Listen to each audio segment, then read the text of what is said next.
Happy new year વિદ્યાર્થી મિત્રો, દિવાળીની રજાઓમાં મજા કરી હશે। હવે ફરીથી આપણે નવા વર્ષમાં આપણે અભ્યાસનું કાર્ય ચાલુ કરીશું। તો વિદ્યાર્થી મિત્રો, ધોરણ 8 ગુજરાતી માધ્યમ, વિષય ગણિત, ચેપ્ટર નંબર 11 માપન। ગયા પીરિયડમાં આપણે સ્વાધ્યાય 11.2માં 8 દાખલા સુધી જોયું હતું। હવે આપણે દાખલા નંબર 9 જોઈશું। જમીનથી ઉપર ઉઠેલ એક ઓટલો છે। જમીન છે, જમીનથી ઉપર એક ઓટલો છે, તેની ઉપરનું સમતલ સમબાજુ અષ્ટકોણ છે। એ ઓટલાની ઉપરનું જે સમતલ છે એ કેવું છે? સમબાજુ અષ્ટકોણ આકારનું છે, જે આકૃતિમાં દર્શાવેલ છે। આ અષ્ટકોણીય સમતલનું ક્ષેત્રફળ શોધો। અષ્ટકોણ એટલે 8 બાજુઓ તો જોઈ શકીએ છીએ, 1 2 3 4 5 6 7 અને 8। અષ્ટકોણ એટલે 8 બાજુ છે। તો આપણે શું શોધવાનું છે? આ અષ્ટકોણીય સમતલનું ક્ષેત્રફળ। તો આપણને અહીંયા આકૃતિ આપી છે, તો જો અહીંથી આ એક આકૃતિ, આ ડેશ ડેશ કરેલું છે, આ એક સમલંબ ચતુષ્કોણ દેખાય છે। આ જ ઓટલામાં બીજું પણ નીચે જુઓ, આ છે, આ બીજો સમલંબ ચતુષ્કોણ, અને આ એક ઉપર સમલંબ ચતુષ્કોણ, બરાબર। આ એક સમલંબ ચતુષ્કોણ અને આ 2 સમલંબ ચતુષ્કોણ। હવે વચ્ચે જે આકૃતિ દેખાય છે એ કેવી છે? લંબચોરસ છે। વચ્ચેનો જે ભાગ છે એનો આકાર કેવો છે? લંબચોરસ। અને ઉપર એક સમલંબ ચતુષ્કોણ દેખાય છે, આપણને જોઈ શકીએ છીએ અહીંથી આટલો ઉપરનો ભાગ, એ જ રીતે નીચે અહીંયા આટલો ભાગ છે। તો એ 2 શું છે? સમલંબ ચતુષ્કોણ છે, અને વચ્ચેનો જે ભાગ છે તે લંબચોરસ છે। તો તેનું 8 બાજુ થઈ જશે। તો સૌથી પહેલાં આપણે શું કરીશું? સમલંબ ચતુષ્કોણનું ક્ષેત્રફળ શોધીશું। તો આની અગાઉ જે દાખલો જોયો હતો એમાં સમલંબ ચતુષ્કોણ શોધવાનું સૂત્ર શું હતું? તો સમલંબ ચતુષ્કોણનું ક્ષેત્રફળ બરાબર 1/3 ગુણ્યા 2 સમાંતર બાજુઓનો સરવાળો। અહીંયા સમલંબ ચતુષ્કોણની 2 સમાંતર બાજુઓનું માપ આપણને આપ્યું છે, 11 મીટર અને 5 મીટર, બરાબર છે। સમલંબ ચતુષ્કોણ છે એની 2 બાજુઓ છે, એનું માપ આપ્યું છે 11 મીટર અને 5 મીટર। અને સમલંબ ચતુષ્કોણમાં જે લંબ અંતર છે, 2 રેખાઓ વચ્ચેનું લંબ અંતર છે, એ લંબ અંતર પણ આપણને આપ્યું છે, કેટલું છે? 4 મીટર છે। કેટલું છે? 4 મીટર। તો સૌથી પહેલાં સૂત્ર લખીશું, સમલંબ ચતુષ્કોણનું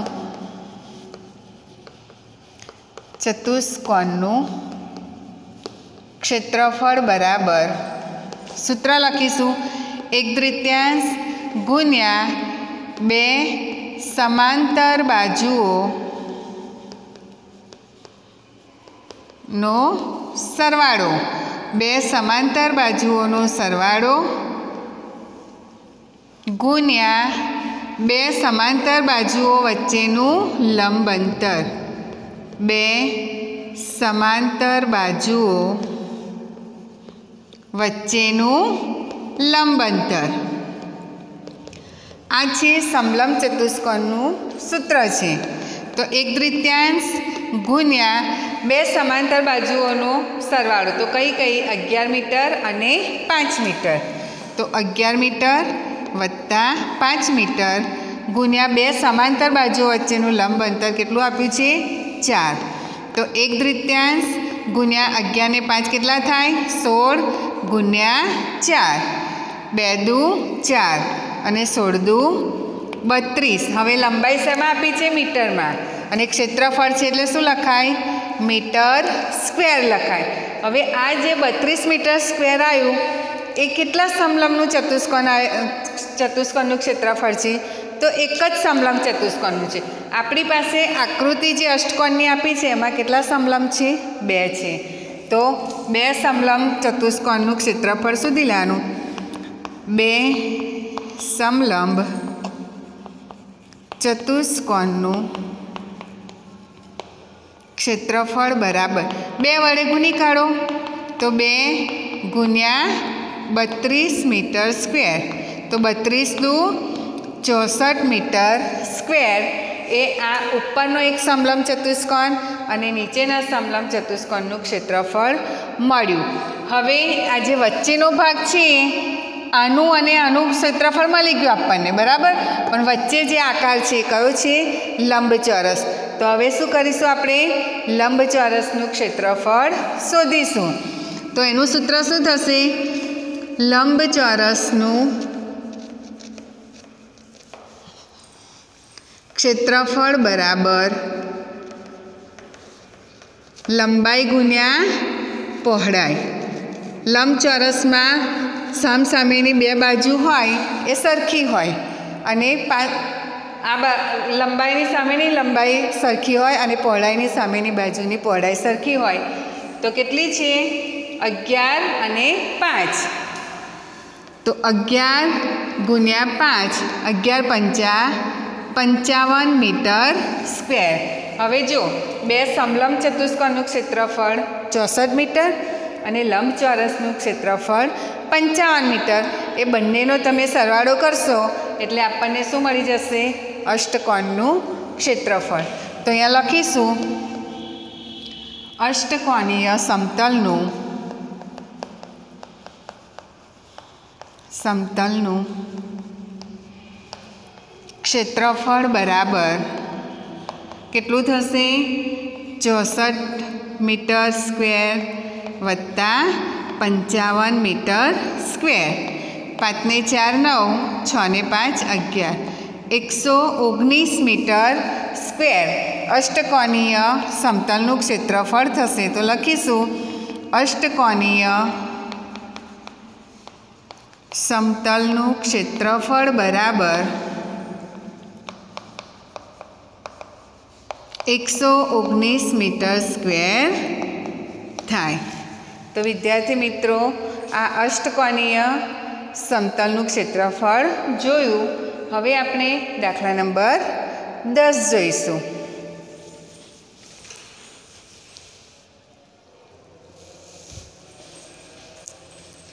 દાખલા નંબર 10 છે. એક પંચકોણ આકારનો બગીચો છે જે આકૃતિમાં દર્શાવેલ છે. આ પંચકોણનું ક્ષેત્રફળ શોધવા માટે જ્યોતિ અને કવિતાએ જુદી જુદી રીતે પંચકોણને વિભાજિત કરેલ છે. અહીંયા આપણને પંચકોણની આકૃતિ, પંચકોણ, પંચ એટલે 5 અને કોણ એટલે ખૂણા, 5 ખૂણા હોય તેવી આકૃતિ. તો આપણે આ જે છે એમાં જોઈ શકીએ છીએ. અહીંયા એક ખૂણો પડે છે, આ 2, આ 3, 4 અને 5. આ પંચકોણની આકૃતિ છે. એમાં કવિતા અને જ્યોતિ એ પંચકોણને જુદી જુદી રીતે આકૃતિ દોરે છે અને એનું ક્ષેત્રફળ શોધે છે. તો બંને રીતે કરેલા વિભાજનની મદદથી બગીચાનું ક્ષેત્રફળ શોધો. શું તમે આ પંચકોણનું ક્ષેત્રફળ શોધવાની અન્ય રીત બતાવી શકો છો?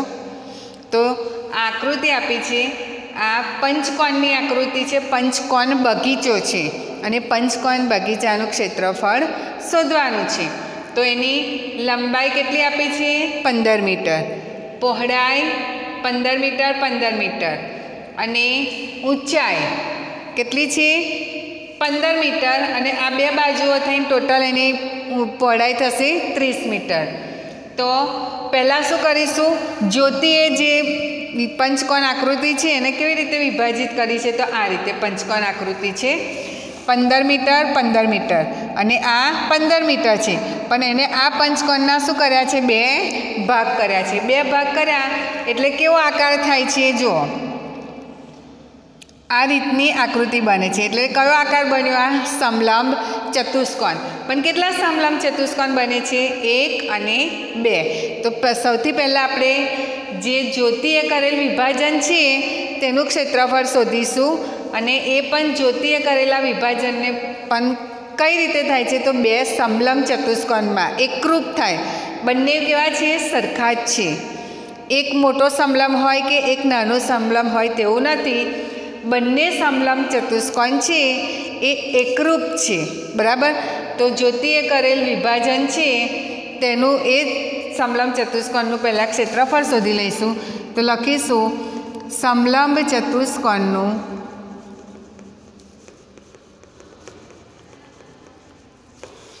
ક્ષેત્રફળ બરાબર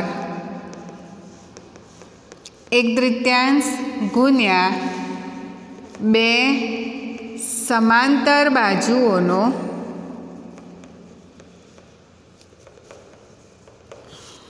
સરવાળો ગુણ્યા 2 સમાંતર બાજુઓ વચ્ચેનું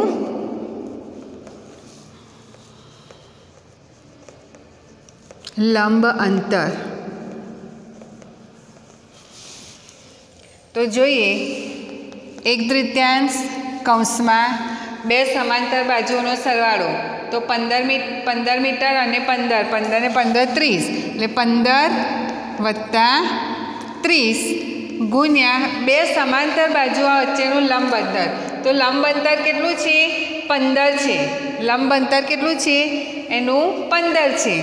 પણ એના 2 ભાગ થાય છે એટલે એક ભાગના જે સમલંબ ચતુષ્કોણનો એક ભાગ હોય તો એનું લંબ અંતર અડધું થશે, કારણ કે દેખાય છે આપણને આની લંબાઈ 15 છે તો આની અડધી થાય ને, એટલે 15/2. 1/3 ગુણ્યા 15 ને 30 45 ગુણ્યા 15/2 એટલે કેટલા થશે? હવે 45 ગુણ્યા 15 કરીશું. 45 ગુણ્યા 15 નીચે 2 સંખ્યા છે એટલે 0. 1 5 5 4 1 4 5 5 25 5 વધી 2 20 ને 2 22 5 7 અને 6 675 ને 2 ગુણ્યા 2 કેટલા થશે? 4. હવે 675 ભાગ્યા 4 કરીશું. 4 1 4 6 માંથી 4 જશે તો 2 વધશે, ઉપરથી ઉતારીશું 7 એટલે 27. 4 છંગ 24 4 છંગ 24 થશે. 24 અને કેટલા વધશે? 27માંથી 24 જશે તો 3, ઉપરથી ઉતારીશું 5 એટલે 35 થશે. 4 ઈઠા 32 35માંથી 32 જાય એટલે 3. ફરીથી ભાગ ચલાવશું. 4 સીતા 28 અને 4 પંચા 20 એટલે 168.75 એક સમલંબ ચતુષ્કોણનું ક્ષેત્રફળ મળ્યું. હવે જ્યોતિ છે એ પંચકોણની આકૃતિ દોરે છે તો 2 ભાગમાં થાય છે, તો આ એક જ ભાગનું આપણને ક્ષેત્રફળ મળ્યું. એને ફરી 2 વડે ગુણી નાખીએ એટલે આખા પંચકોણનું ક્ષેત્રફળ મળશે. તો લખીશું 2 સમલંબ ચતુષ્કોણનું મીટર સ્ક્વેર ચતુષ્કોણનું ક્ષેત્રફળ બરાબર શું થશે? 168.75 ગુણ્યા 2.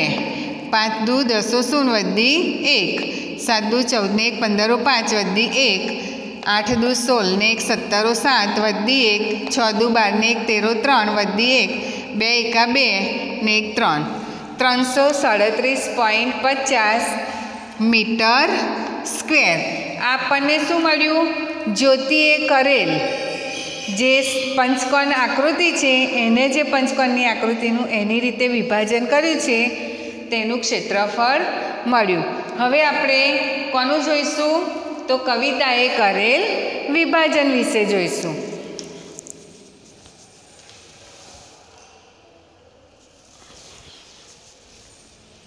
હવે બીજું છે કવિતાએ કરેલ વિભાજન. તો કવિતાએ જે પંચકોણ આકૃતિનું વિભાજન કર્યું છે તો આ રીતે કર્યું છે. એમાં તમે આકાર જોઈ શકો છો. ચોપડીમાં કેવો આપ્યો છે? આ રીતે આપ્યું છે. એનું પંચકોણની આકૃતિનું વિભાજન આ રીતે કરેલું છે. તો તમને કયા 2 આકાર દેખાય છે? ઉપર ચોરસ દેખાય છે અને ઉપર ત્રિકોણ દેખાય છે અને નીચે કયો આકાર દેખાય છે? ચોરસ. તો આ રીતે તેને પંચકોણનું વિભાજન કર્યું છે. બરાબર. તો જોઈએ સૌથી પહેલાં ચોરસનું ક્ષેત્રફળ શોધો અથવા ત્રિકોણનું ક્ષેત્રફળ, કારણ કે એને જે આકૃતિમાં વિભાજન કર્યું છે પંચકોણનું એમાં એક ભાગ આપણને ત્રિકોણ દેખાય છે અને બીજો ભાગ આપણને ચોરસ દેખાય છે. તો પહેલાં ત્રિકોણનું ક્ષેત્રફળ શોધીએ, પછી ચોરસનું ક્ષેત્રફળ શોધીએ અને પછી બંનેના ક્ષેત્રફળનો સરવાળો કરીશું. એટલે કવિતાએ કરેલ પંચકોણીય આકૃતિના જે વિભાજન કર્યું છે તેનું ક્ષેત્રફળ મળશે. તો શું થશે? પહેલાં લખીએ ચોરસનું ક્ષેત્રફળ. તો ચોરસનું ક્ષેત્રફળ બરાબર લંબાઈ ગુણ્યા લંબાઈ. ચોરસના ક્ષેત્રફળનું સૂત્ર શું થાય? લંબાઈ ગુણ્યા લંબાઈ. લંબાઈ કેટલી છે? 15 મીટર. તો શું થશે? 15 મીટર ગુણ્યા 15 મીટર. 15 15 225 metre square. આ શું મળ્યું આપણને? ચોરસનું ક્ષેત્રફળ મળ્યું. હવે ત્રિકોણનું ક્ષેત્રફળ શોધી લઈશું. ત્રિકોણનું ક્ષેત્રફળ બરાબર 1/3 ગુણ્યા પાયો ગુણ્યા પાયા પરનો વેધ. આ શું થયું? ત્રિકોણનું સૂત્ર, ત્રિકોણના ક્ષેત્રફળનું સૂત્ર. 1/3 ગુણ્યા પાયો કેટલો? 15 અને પાયા પરનો વેધ પણ કેટલો? 15. 15 ગુણ્યા 15 225. 225 ભાગ્યા 2. 2 એકા 2, 2 એકા 2, 2 દુ 4, 2 પંચા 10. 112.5 મીટર સ્ક્વેર એ ત્રિકોણનું ક્ષેત્રફળ. હવે ત્રિકોણ અને ચોરસના ક્ષેત્રફળ શોધ્યું છે. બંનેનો સરવાળો કરીએ. તો કવિતાની રીતથી શોધેલ પંચકોણનું કુલ ક્ષેત્રફળ બરાબર કેટલું થશે? 225 વત્તા 112.5. એટલે 5, 5 ને 2 7, 2 ને 1 3, 2 ને 1 3. 337.5 મીટર સ્ક્વેર થશે. આ જ્યોતિએ કરેલ વિભાજન છે પંચકોણી આકૃતિનું. તેનું ક્ષેત્રફળ આપણે શોધ્યું, તે પણ 337.5 મીટર સ્ક્વેર થયું હતું. ત્યારબાદ કવિતાએ કરેલ પંચકોણી આકૃતિનું વિભાજન શોધ્યું, તેનું પણ ક્ષેત્રફળ 337.5 મીટર સ્ક્વેર થયું. અને આપણને છેલ્લો પ્રશ્ન કીધો છે અહીંયા કે શું તમે આ પંચકોણનું ક્ષેત્રફળ શોધવાની અન્ય રીત બતાવી શકશો? તો હવે આપણે ત્રીજી રીત જોઈશું.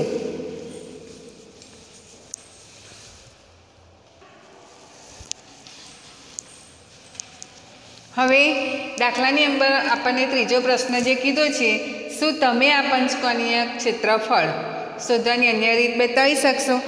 તો જ્યોતિની રીત, કવિતાની રીત અને આપણે બતાવીએ છીએ તે રીતની આ રીતે આકૃતિ દોરી છે. ઉપર ત્રિકોણ છે, નીચે ચોરસ છે. ચોરસનું 2 ભાગમાં વિભાજન કરી દીધું છે આપણે અને વચ્ચે દોર્યું છે. તો તમે જોઈ શકો છો અહીંયા કેટલા ત્રિકોણ દેખાય છે? તો એક આ ત્રિકોણ દેખાય છે, એને આપણે એ નામ આપીએ. પછી અહીંથી આ જે ત્રિકોણ છે એને બી નામ આપીએ. આ ત્રિકોણ દેખાય છે, આ બી નામ આપો. પછી આ જે ત્રિકોણ છે એને એ, અને આ ઉપર એક દેખાય છે એ ત્રિકોણને સી નામ આપો. હવે ચોરસ હોય તો ચોરસની બધી બાજુના માપ કેવા હોય? સરખા હોય. તો તમે જોઈ શકો છો અહીંયા આ જે પંચકોણી આકૃતિ છે એનું 3 ત્રિકોણમાં વિભાજન કર્યું છે, 1 2 અને 3. અને આપણે એનું ક્ષેત્રફળ શોધીએ. તો લખીશું ત્રિકોણનું ક્ષેત્રફળ બરાબર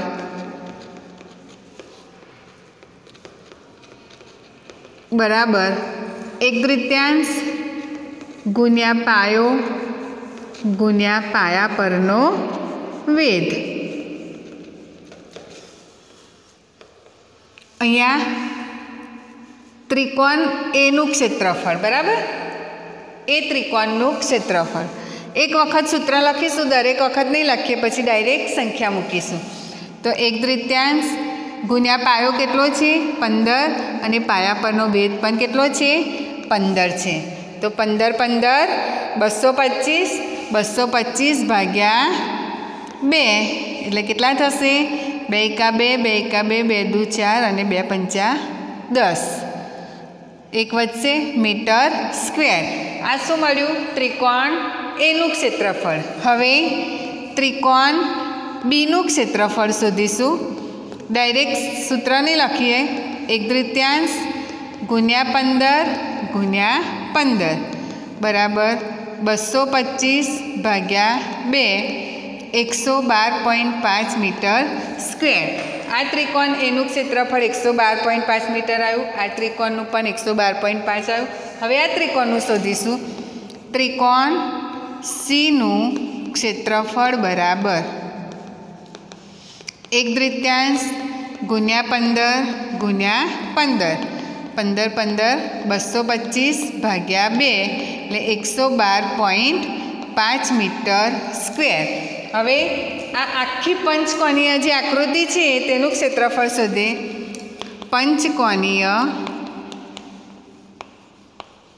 આકૃતિનું ક્ષેત્રફળ બરાબર કેટલું થશે? 112.5. બધા જ 3 ત્રિકોણ એ, ત્રિકોણ બી અને ત્રિકોણ સી ના ક્ષેત્રફળનો સરવાળો કરીશું. 112.5 વત્તા 112.5 એટલે કેટલા થશે? 15 5 વધી 1 3 ને 1 6 ને 1 7 3 3 337.5 મીટર સ્ક્વેર એ પંચકોણીય જે આપણે કહે છે કે તમે કઈ રીતે એનું વિભાજન કરો છો, તો આપણે આ રીતે વિભાજન કર્યું તો પણ એનું ક્ષેત્રફળ કેટલું આવે છે? 337.5 મીટર સ્ક્વેર થાય છે. તો વિદ્યાર્થી મિત્રો, અહીં આપણું ચેપ્ટર 11.2 પૂર્ણ થાય છે. નેક્સ્ટ લેક્ચરમાં આપણે સ્વાધ્યાય 11.3 જોઈશું. Thank you.